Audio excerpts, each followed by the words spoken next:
Nogometaši Olimpije in Maribora so se v petem medsebojnem obračunu v letošnji sezoni po 4 zmagah Maribora razšli tokrat z neodločenim izidom 1:1.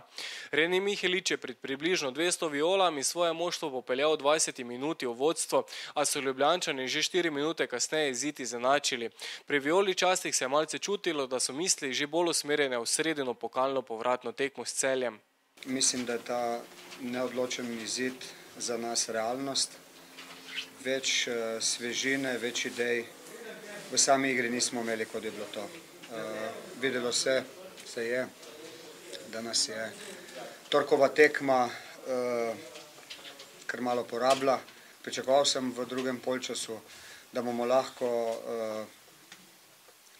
malo menjali brzino, da bomo lahko menjali tempo igre, vendar nam ni uspelo. Škoda, da na koncu te tekme nismo dobili, da bi bila to že 5. zmaga nad Olimpijo, kar bi nekaj pomenilo. Mislim, da tudi to pomeni, da od Olimpije letos sploh nismo izgubili, da to dosti pomeni za klub. Malo se je čutila ta naša, da smo bili malo bolj utrujeni, ampak na koncu vseeno mislim, da smo lahko zadovoljni s to točko. Noge so težke, pozna se veliko tekem, ritem je težek bil, pač v torek smo imeli težko tekmo s Celjem v pokalu in vseeno smo šli na zmago, dali smo vse od sebe, končalo se je 1:1, mislim, da smo lahko zadovoljni.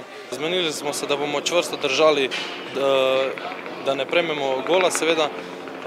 Poskušali smo zadeti gol, pa se ni šlo, malo utrujenost se je poznala pri zaključkih, vseeno smo pa zadovoljni z točko.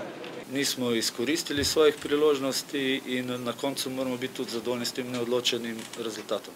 Mi smo se zavedali, da je Maribor odlična ekipa na kontranapade.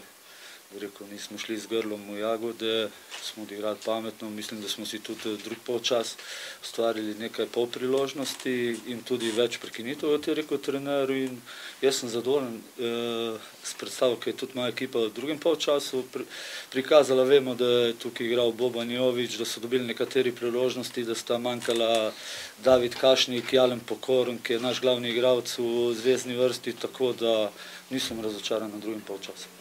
Še pred obema zadetkoma je v 10. minuti Dragan Jelić že drugič zapored zgrešil 11 metrovko za vijoličaste. Kasneje se je izkazalo, da smo v prvem polčasu videli vse, kar je ta derbi ponudil.